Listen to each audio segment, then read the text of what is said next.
নমস্কার বন্ধুরা, আবার চলে এসেছি আপনাদের কাছে রঘুবীরের স্বপ্নদোষ গল্পের পরবর্তী পার্ট নিয়ে। প্রথম ভিডিওগুলিতে যতটুকু শুনেছেন, এখানে তার পরবর্তী অংশ আপনারা শুনবেন।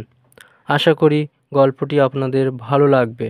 যদি গল্পটি আপনাদের পছন্দসই হয় তবে লাইক, শেয়ার, কমেন্ট এবং সাবস্ক্রাইব অবশ্য করবেন পরবর্তী ভিডিও সবার আগে পাওয়ার জন্য। এবং আপনারা কীরকম ধরনের গল্প শুনতে চান সেটা আমাকে অবশ্য কমেন্টে বলুন। আমি চেষ্টা করব আপনাদের পছন্দসই গল্প আপনাদেরকে শোনানোর। আসুন বন্ধুরা, তবে শুরু করা যাক এই রঘুবীরের স্বপ্নদোষ গল্পের পরবর্তী অংশ। দিশলাইটা নিয়ে অন্যজন বলে, তোমরা কোনো একটি জায়গায় গিয়ে লুকিয়ে পড়ো, আমি ধরিয়ে দিয়ে আসছি। বাকিরা ওখান থেকে সরে অন্য জায়গায় লুকিয়ে পড়ে। এখানে থাকা লোকটি কাঠি বার করে প্রথমে জ্বালানোর পর সাথে সাথে নিভে যায়। এরপর 3 থেকে 4টি দিশলাই কাঠি ধরিয়ে চালে ছুঁড়ে মারে। আগুন ধরে গেলে লোকটি ওখান থেকে সরে যায়। প্রায় 2 থেকে 3 মিনিট পর আগুন ধাউ ধাউ করে জ্বলতে লাগে। ভিতরে যারা ঘুমিয়েছিল তাদের ঘুম ভেঙে যায় এবং তারা চেঁচাতে লাগে। শব্দ শুনে গ্রামের সকলের ঘুম ভেঙে যায় এবং তারা বাইরে এসে আগুন দেখে জল দিয়ে নেভাতে ব্যস্ত হয়ে পড়ে। এবং সোনাদের বাড়িতে যেসব পাহারাদার ছিল তারাও সেখানে যায়। ফাঁকা হয়ে যাবার ফলে ডাকাতেরা সোনাদের বাড়ি ঢোকে। সোনাদের বাড়ির দরজার কাছে যখন যায়, ঠিক সেই সময় সোনা ও তার মা বাবা বাইরে চেঁচানো শব্দ শুনে বেরিয়ে আসে। ওদেরকে দেখার সাথে সাথে ডাকাতরা ওদেরকে গুলি করে মেরে দেয়। এদিকে আগুন নেভানোর কাজে ব্যস্ত থাকায় বাকিরা গুলির শব্দ শুনতে পায়নি, ফলে ডাকাতদের ডাকাতি করতেও কোনো অসুবিধা হয়নি। ডাকাতেরা টাকা পয়সা সোনাদানা সব লুট করে শেষে ওই বাড়ির ভেতর থেকে কেরোসিন ও পেট্রোল খুঁজে নিয়ে চারিদিক ছড়িয়ে আগুন লাগিয়ে দিয়ে পালিয়ে যায়। এখানেও আগুন লেগেছে দেখে গ্রামবাসীরা ছুটে আসে এবং আগুন নেভানোর জন্য জল দিতে ব্যস্ত হয়ে পড়ে। গ্রামবাসীরা একটু দেরিতে এসেছে বলে যে 3 জন গুলির আঘাতে পড়েছিল ওদের গায়ে আগুন লেগে পুড়ে ভস্মীভূত হয়ে গেছে। গ্রামবাসীদের মধ্যে সভায় শম্ভুও থাকে। বিষয়টি দেখে সবাই বলে, এক রাতে একই সময় 2টো বাড়িতে আগুন লাগলো। এই আগুনে আমাদের প্রিয় বন্ধুটাও পুড়ে ছাই হয়ে গেল। শম্ভু বলে, আমার কি মনে হয় জানিস দাদা? সবাই বলে, কি মনে হয় বল? শম্ভু বলে, এটা নিশ্চিত ডাকাতদের কাজ। আজ তো সোনার বাবা ব্যাংক থেকে টাকা তুলে এনেছিল, সেটা বোধহয় ডাকাতেরা জানতে পেরেছিল, তাই ওরা প্ল্যান করেই ডাকাতিটা করেছে। প্রথমে ওই বাড়িতে আগুন লাগিয়েছে। সকলে যখন ওখানে ব্যস্ত ছিল, সেই ফাঁকে ওদের বাড়িতে ঢুকে ওদেরকে মেরে সব কিছু নিয়ে চলে যায় এবং যাতে কোনো প্রমাণ না থাকে তাই আগুন ধরিয়ে দিয়েছে। সবাই বলে, এটা তুই ঠিকই বলেছিস, এটাই হয়েছে। এই ডাকাতদের যদি কখনো আমার সামনে পাই, এদের সকলকে মেরে ফেলব। কাল সকাল হলেই দারোগা বাবুর কাছে যেতে হবে এই বিষয় নিয়ে কথা বলতে। টোনাল আর সতীশ তো জানে না, চল ওদেরকে ফোন করে খবরটা দিই। শম্ভু বলে, ঠিক আছে চল, ওদেরকে তাড়াতাড়ি খবরটা দিয়ে দিই। সভায় শম্ভু খবরটা দেওয়ার জন্য এখান থেকে সরে তাদের ঘরে যায় ফোন করতে। সভায় শম্ভুদের একতলা বাড়ি, সামনে একটি টিউবওয়েল, পাঁচিলের কোনো ঘেরাও নেই, টিনের চাল এবং গ্রামের আশেপাশে যেমন গাছপালা থাকে তেমনই আছে। এদিকে কিছু সময় পর কনস্টেবল চতুর এর জ্ঞান ফিরে আসে। জ্ঞান ফিরলে সে দেখে একটি পাঁচিলের পাশে সে শুয়ে আছে। এর সাথে সাথে তার মাথা যন্ত্রণাও করে। অনেক কষ্ট করে সে উঠে দাঁড়ায় এবং দরজার সামনের চেয়ারটিতে এসে বসে। ছিটকে পড়ার ফলে তার কপালের বাঁদিকে আঘাত লেগেছিল, সেই স্থানে যন্ত্রণা করতেছিল। সে বসে সেই স্থানে কিছুক্ষণ ডলতে লাগলো হাত দিয়ে। কিছু সময় পর তার যন্ত্রণা কমে গেলে সে রঘুবীরকে খুঁজতে লাগে। থানার ভেতরে খুঁজতে না পাওয়াতে সে বন্দুক নিয়ে রাস্তাতে বেরিয়ে পড়ে।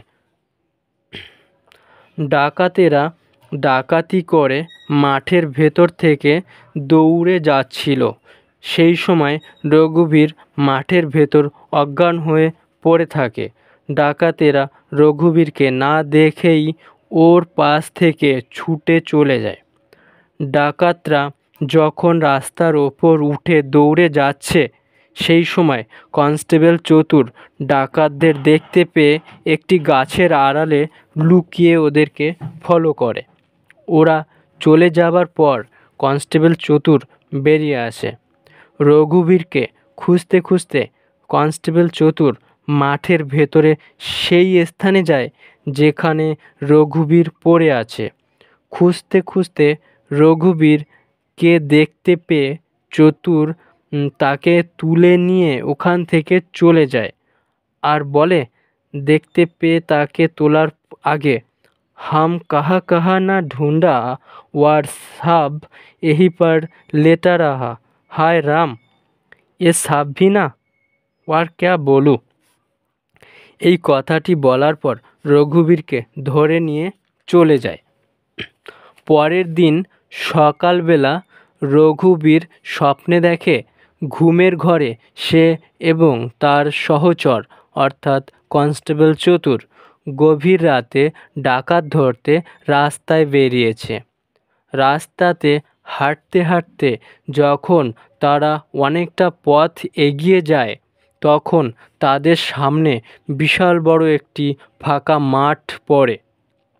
মাঠটির পাশে গিয়ে রঘুবীর দাঁড়ায় এবং কনস্টেবল চতুরকে বলে, এই চতুর, তুই তো এই গ্রামে বহুদিন যাবৎ রয়েছিস। এই মাঠের ওপারে যে গ্রামটা দেখা যাচ্ছে, ওখানে কখনো গিয়েছিলিস? कांस्टेबल चतुर बोले, नहीं साहब, हम अभी तक उस एरिया में नहीं गया। रघुबीर बोले, चल आज আমরা ওই গ্রামটাতে ঘুরে আসি। कांस्टेबल चतुर बोले, नहीं नहीं साहब, हम नहीं जाएंगे, आप जाइए। रघुबीर बोले, क्यों जाबे ना? कांस्टेबल चतुर बोले, हम सुना है उस एरिया में रात में भूत प्रेत का अड्डा चलता है। रघुबीर बोले, তুই এই যুগে ভূতকে বিশ্বাস করিস? कांस्टेबल चतुर बोले, सब आप नहीं करते हो? रघुबीर बोले, नहीं ना, বিশ্বাস করি না। তুই এখনো পর্যন্ত ওই গ্রামে যাসনি, তাই তো? कांस्टेबल चतुर बोले, गया था लेकिन दिन में। रघुबीर बोले, তবে চল আজ আমার সাথে যাবি। कांस्टेबल चतुर बोले, आप जाएंगे, चलिए, आपको कुछ हो जाए तो मुझे दोषी मत देना।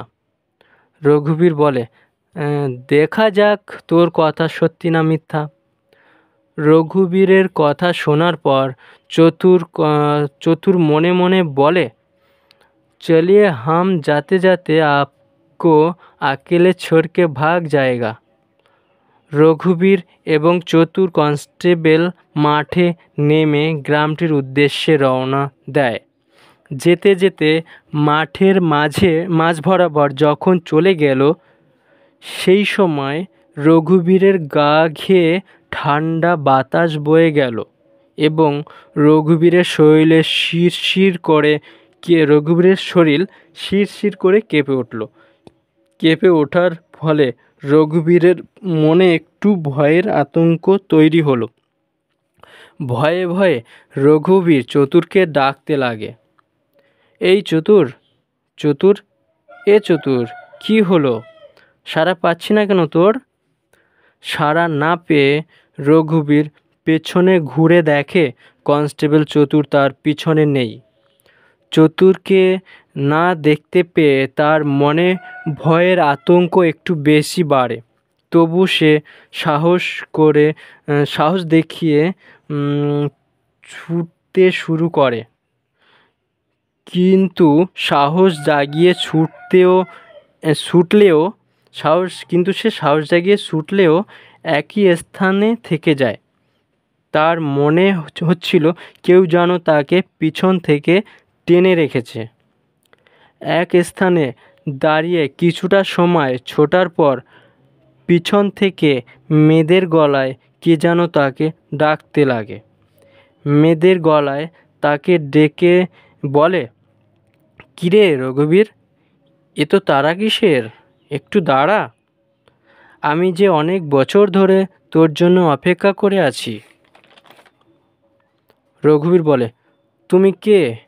কেনই বা আমার জন্য অপেক্ষা করবে? মেয়েটির দিকে ঘুরে দাঁড়ায়। আমি যে তোর ঘুরে দাঁড়াতেই সে দেখে তার সেই ছোটবেলাকার প্রেমিকা, যার নাম আশা, তাকে প্রচণ্ড ভালোবাসত রঘুবীর।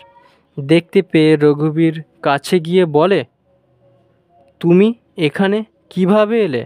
তুমি তো মরে গেছো বহু বছর আগে। আশা বলে, আমি মরে গেছি ঠিকই, কিন্তু আমার আত্মা আজও শান্তি পাচ্ছে না রঘুবীর। আজও যে তোমার অপেক্ষাতে আমি বসে আছি। তুমি চলে এসো রঘুবীর, আমার কাছে চলে এসো। মেয়েটি কথাটি বলে দু হাত জাগিয়ে ধীরে ধীরে পেছন দিকে সরে যাচ্ছে। মেয়েটিকে সরতে দেখে রঘুবীর বলে, কোথায় যাচ্ছ? দাঁড়াও আশা, দাঁড়াও আশা। যেতে যেতে যখন মেয়েটি লুপ্ত হয়ে যায়, সেই সময় খুব জোরে রঘুবীর আশা বলে ডাকে এবং সাথে সাথে রঘুবীর বেড থেকে উঠে বসে এবং ঘুম ভেঙে যায়। তাকিয়ে দেখে তার পাশে গ্রামের দুজন ছেলে টোনাল ও সভায়, আর আছে কনস্টেবল চতুর ও পুলিশ কমিশনার। দেখার পর রঘুবীর বলে, স্যার, আপনি এখন এখানে? স্যার বলে, ভোর রাতে চতুরের ফোন পেয়ে চলে এলাম, এসে শুনি তুমি এখানে ভর্তি। রঘুবীর বলে, আমি থানাতে ছিলাম, এখানে কি করে এলাম? আর আমার এই হাত এবং কপালে ব্যান্ডেজ বাঁধা কেন? ডান হাতে ব্যান্ডেজ বাঁধা।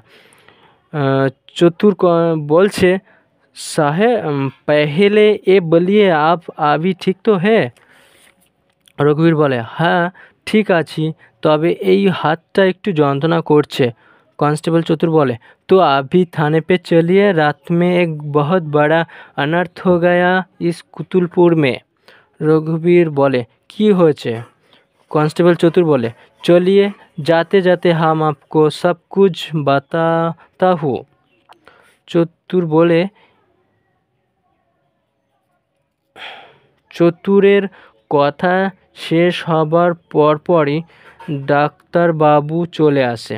ডাক্তারবাবু এসে বলে, কি হলো, হঠাৎ আপনি চেঁচিয়ে উঠলেন কেন? রঘুবীর বলে, না না ডাক্তারবাবু, কিছু হয়নি, একটি খারাপ স্বপ্ন দেখেছিলাম তাই আর কি। ডাক্তারবাবু, ও আচ্ছা আচ্ছা, আপনি এখন সুস্থ বোধ করছেন তো? রঘুবীর বলে, হ্যাঁ ডাক্তারবাবু। ডাক্তারবাবু বলে, তবে আপনি এখন যেতে পারেন, কাল সকালে এসে ব্যান্ডেজটা কাটিয়ে যাবেন। ডাক্তারবাবু বাকিদের বলছে, আপনারা এনাকে এখন নিয়ে যেতে পারেন। কথাটি বলে ডাক্তারবাবু চলে যায়। ডাক্তারবাবু চলে যাবার পর চতুর বলছে, উঠিয়ে চলিয়ে সাব। রঘুবীরকে কথাটি বলার পর রঘুবীর ওঠে। তখন চতুর বলছে সভায় এবং টোনালের দিকে ঘুরে, তুম লোক যাও, কার মে ব্যাঠো, হাম সবকো লেকে আতা হো। চতুরের কথা শুনে তারা বেরিয়ে গাড়িতে গিয়ে বসে। এর কিছুক্ষণ পরই চতুর, কমিশনার এবং রঘুবীর গাড়িতে এসে বসে। তবে রঘুবীরের গাড়িতে ওঠার সময় একটু সমস্যা হচ্ছিল, তাই সবাই গাড়ি থেকে নেমে এসে চতুর এর সাথে গাড়িতে উঠাতে সাহায্য করে। চতুরের সাথে গাড়িতে উঠতে সাহায্য করে। গাড়িতে ওঠার পর রঘুবীর বসে বলে, বাছ এবার ছেড়ে দাও, সবাই উঠে বসো। চতুর, যাও গাড়িতে স্টার্ট দাও, যেতে যেতে আমাকে কালকের ঘটনাটা বলো। চতুর গাড়িতে উঠে গাড়িতে স্টার্ট দিয়ে চালাতে শুরু করে। স্যার বলছে, রঘুবীর, সত্যি তুমি মাঝে মাঝে যা করো না। রঘুবীর বলে, কেন স্যার, আমি কি এমন করলাম? স্যার বলে, আবার বলছো কি করলাম? কাল রাতে চতুর তোমাকে একটি মাঠের ভেতর অজ্ঞান অবস্থায় পেয়েছে। রঘুবীর বলে, তাই স্যার? এটা অবাক হয়ে আর কি রঘুবীর বলছে। স্যার বলে, তারপর ও তোমাকে সেখান থেকে হাসপাতালে নিয়ে যায়। তোমার এই সমস্যার কারণে কাল রাতে এই গ্রামে কত বড় ক্ষতি হয়ে গেল তুমি জানো? রঘুবীর বলে, কি হয়েছে স্যার? স্যার বলে, কাল রাতে এই গ্রামে ডাকাতি হয়েছে। রঘুবীর বলে, স্যার ডাকাতি? স্যার বলে, হ্যাঁ, ভোর রাতে চতুর আমাকে ফোন করে। সবটা জানায়। আসার পথে আমি ওখান থেকে ঘুরে তোমার কাছে এলাম। প্রায় 30 মিনিট হলো। সেখানে আমি গিয়ে দেখি দুটো বাড়ি পুড়ে ছাই হয়ে গেছে এবং এর সাথে সাথে 5 জন মানুষও মারা গেছে। আগুনের তাপে তারাও পুড়ে ছাই হয়ে গেছে। রঘুবীর বলে, কি বলেন স্যার, কাল রাতে এত বড় একটি ঘটনা ঘটেছে? রঘুবীরের কথার পর সবাই বলে, আর জানেন স্যার কাদের বাড়িতে এটা হয়েছে? রঘুবীর, কাদের? টোনাল বলে, আমাদের সেই ছোট বন্ধুটি, স্যার, যে ছেলেটি আমাদের সাথে আগের দিন থানাতে এসেছিল। রঘুবীর বলে, কে? সোনা? সবাই, হ্যাঁ স্যার। রঘুবীর বলে, তোমাদের বাকি 2 বন্ধুরা কোথায়? সবাই বলে, ওরা স্যার থানাতে বসে আছে। রঘুবীর বলে, ও ঠিক আছে, চলো সেখানে বসে কথা হবেক্ষণ। স্যার, এ যা পরিস্থিতি, 2জন পুলিশ মিলে কখনোই ডাকাতদের সাথে লড়াই করা সম্ভব হবে না। স্যার বলে, তা তো আমি জানি, কিন্তু গত 3 মাস ধরে আমি যত পুলিশ ফোর্স পাঠিয়েছি তারা কেউ জীবিত ফিরে আসেনি, তাই এবার আমি পাঠাতে সাহস পাচ্ছি না। যদি গ্রামবাসীরা আমাদের সাহায্য করতে এগিয়ে আসে তবে পাঠাতে রাজি আছি। রঘুবীর বলে, এই বিষয়টা আপনি আমার ওপর ছেড়ে দিন। আপনি কালই কিছু পুলিশ ফোর্স পাঠানোর ব্যবস্থা করুন। স্যার বলে, ঠিক আছে, আমি কালই পাঠিয়ে দেব। বাকিটা আমি তোমার ওপর ছেড়ে দিলাম। ও হ্যাঁ, আর একটা কথা শোনো, কাল রাতে চতুর 6 থেকে 7 জন ডাকাতকে এই গ্রামে দেখেছে। কমিশনারের কথা শেষে গাড়ি থানার কাছে চলে আসে। গাড়িটা দাঁড় করানোর পর কমিশনার বলে, চলো, থানার কাছে চলে এসেছি, বাকি কথা ভেতরে গিয়ে হবেক্ষণ। সকলে গাড়ি থেকে নেমে দেখে থানার বাইরে সতীশ, সভা এবং গ্রামের কয়েকজন লোক বসে আছে। যখন তারা লোকজনের কাছাকাছি গেল সেই সময় গ্রামবাসীরা উঠে দাঁড়ায় এবং রঘুবীরের কাছে এসে কিছু বলতে গেলে রঘুবীর বলে, আপনারা যা বলার চতুরকে বলুন। আর চতুর, তুমি ওনাদের সাথে কথা হয়ে গেলে ওদের 4 জনকে ভেতরে নিয়ে আসবে। সবাই, শম্ভু, টোনাল ও সতীশ। কথাটি বলে কমিশনার এবং রঘুবীর ভেতরে প্রবেশ করে, অর্থাৎ থানার ভেতর প্রবেশ করে। তারা দুজন অতিথিশালায় অর্থাৎ গেস্ট রুমে গিয়ে বসে। চতুর গ্রামবাসীদের সাথে কথা বলতে থাকে। অতিথিশালায় বসার পর কমিশনার রঘুবীরকে বলে, রঘুবীর, তোমাকে যে কথাটি বলার প্রয়োজন তা হলো, তোমাকে এই গ্রামে ডিউটিতে পাঠানোর আগে আমি এই গ্রামে একজন গুপ্তচর পাঠিয়েছিলাম। তার কাছ থেকে একটি গোপন খবর পেলাম। রঘুবীর, তাই? সেটা কি খবর স্যার?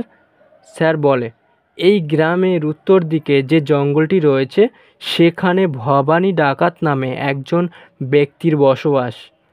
তার আদেশেই তার লোকজন এই সমস্ত লুটপাট করে বেড়ায়। রঘুবীর বলে, স্যার, ভবানী ডাকাত নামটা কেন জানি না চেনা চেনা লাগছে। যাই হোক স্যার, এর আর কোনো খবর জানেন? স্যার বলে, হ্যাঁ, এই লোকটি বহু বছর আগে একটি মেয়েকে খুনের অপরাধে জেল খেটেছিল। প্রায় 14 বছরের জেল হয়েছিল, কিন্তু কিছুদিন জেলে থাকার পর জেল থেকে পালিয়ে যায়। তারপর আর একে খুঁজে পাওয়া যায়নি।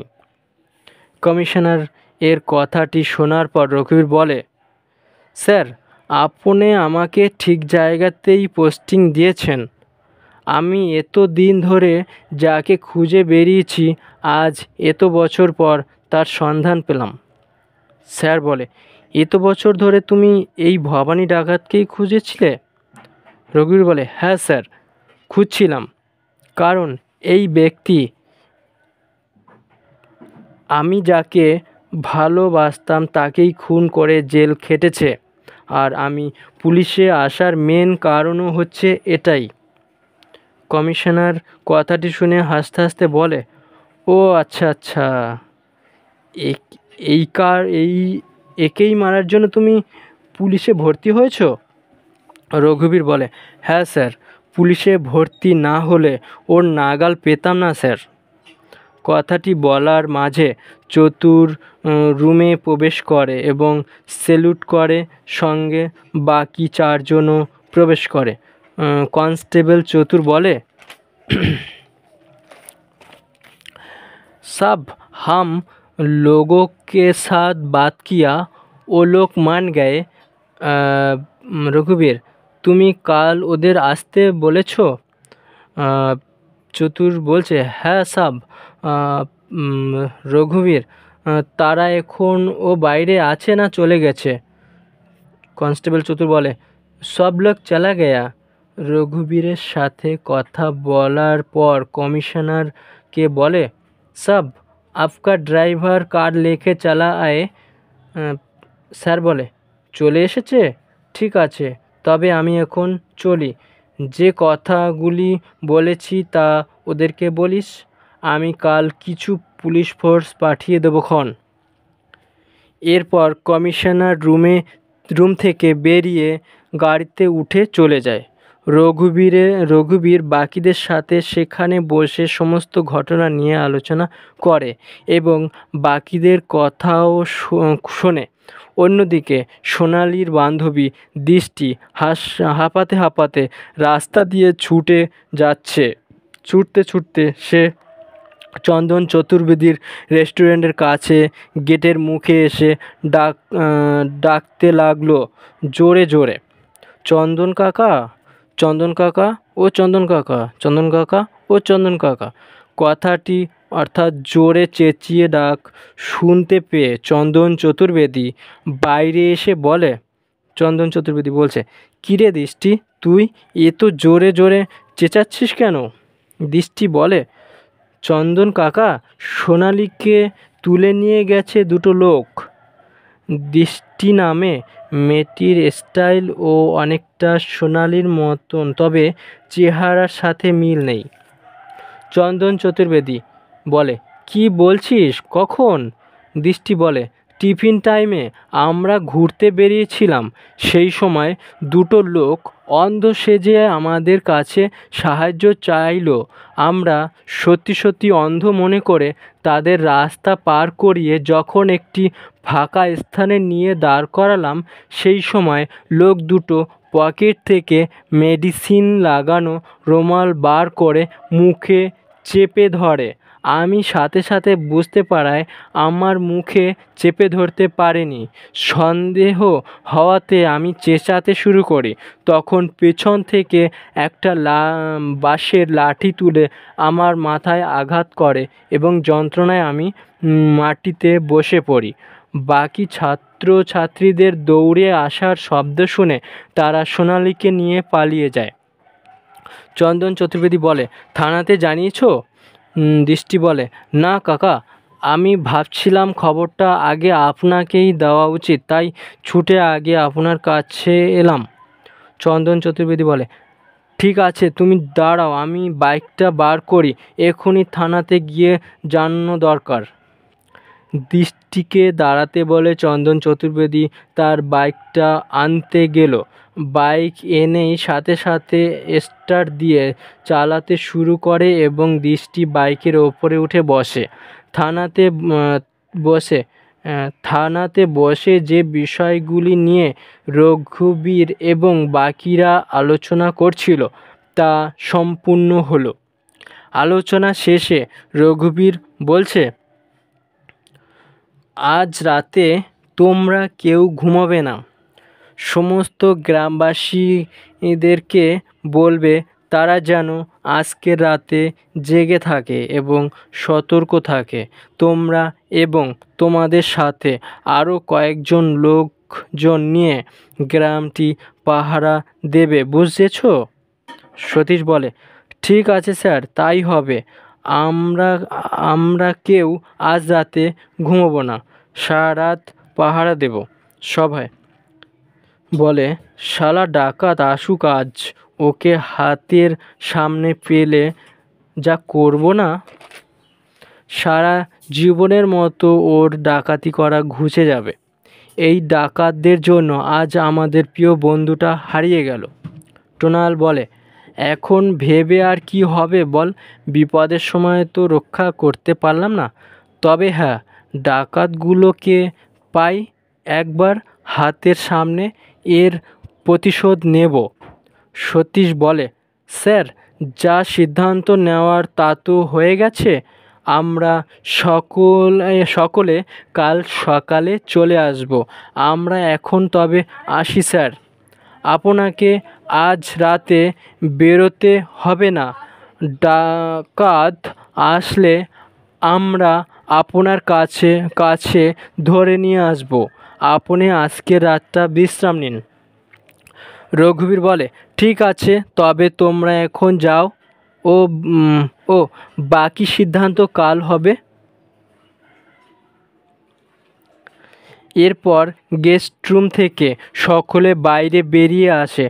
চতুর ও রঘুবীর অফিস রুমে প্রবেশ করে আর ওরা চারজন থানা থেকে বাইরে বেরোচ্ছে। ঠিক তখনই চন্দন চতুর্বেদী বাইক নিয়ে থানার কাছে আসে। বাইক থামিয়ে চন্দন চতুর্বেদী এবং দৃষ্টি ছুটে থানার ভেতর ঢুকতে গেলে সভয়ের গায়ে জোরে আঘাত লাগে। সভয় ব্যালেন্স রাখতে না পেরে দৃষ্টির শরীরের ওপর গিয়ে পড়ে এবং তাকে জড়িয়ে ধরে মাটিতে শুয়ে পড়ে। তখন চন্দন চতুর্বেদী কোনো দিকে ফলো না করেই সে সোজা ভেতরে অর্থাৎ থানার ভেতর প্রবেশ করে। সভয় এবং দৃষ্টি উভয়কে জড়িয়ে ধরা অবস্থায় উভয়ের চোখে কিছুটা সময় ধরে চোখ রেখে তাকিয়ে থাকে। সভয়ের তিন বন্ধু বিষয়টি দেখে নিজেদের মধ্যে একটু লজ্জা বোধ করে এবং হাসাহাসি করে। কিছুটা সময় দেখার পর সতীশ কাছে গিয়ে বলে, কিরে ভাই, এবার তো ওঠ। সতীশের মুখের আওয়াজটা শুনে দৃষ্টি স্থির অবস্থা থেকে নড়ে ওঠে এবং সভয়ের শরীরের ওপর থেকে ওঠার চেষ্টা করে, কিন্তু সভয় দু হাত দিয়ে চেপে ধরায় উঠতে পারে না। উঠতে না পেরে দৃষ্টি বলে, কিরে আমাকে ছাড়। সবাই কিছু বুঝতে পারে না, শুধু করে আওয়াজ করে। দৃষ্টি আবার বলে, কি হলো, ছাড়বে তো? সবাই বলে, সবাই একটু জ্ঞান ফেরায়, করে হ্যাঁ হ্যাঁ বলে ওঠে। সবাই দৃষ্টিকে ছেড়ে দেয়। ছেড়ে দিলে দৃষ্টি উঠে লজ্জাবোধ অবস্থায় ছুটে থানার ভেতর চলে যায়। দৃষ্টি সবাইকে ছেড়ে দৌড়ে থানাতে ঢোকার সময় সবাই দৃষ্টিকে দেখতে দেখতে উঠে বসে এবং থানার দরজার দিকে তাকিয়ে থাকে। বিষয়টি দেখে সতীশ বলে, সবাই এখন আর নিজের মধ্যে নেই। টোনাল বলে, তা যা বলেছিস সতীশ দা, সবাই এখন ওই মেয়েটির প্রেমে হাবুডুবু খাচ্ছে। সবাই যেভাবে দৃষ্টিকে জড়িয়ে ধরে পড়েছিল সেটি মনে করতে করতে সবাই আবার মাটিতে শুয়ে পড়ে। দেখে সতীশ বলে, শম্ভু, তোর দাদা আজ এ জগতে নেই, চল ওকে চ্যাংদোলা করে নিয়ে যাই। এই টোনাল, তুই ওর পা ধর, আমি ওর হাত ধরি। সতীশের কথা শুনে টোনাল গিয়ে সবার পা তুলে ধরে এবং সতীশ হাত ধরে তুলে নিয়ে ওরা ওখান থেকে চলে যায়। এর কিছুক্ষণ পর দৃষ্টি এবং চন্দন চতুর্বেদী রঘুবীরের সাথে কথা বলে থানা থেকে বেরিয়ে বাইকে করে চলে যায়। আজ এতটুকুই বন্ধুরা, এর পরবর্তী অংশ নেক্সট ভিডিওতে আপনাদের শোনাবো। আজ এতটুকুই থাক, নমস্কার।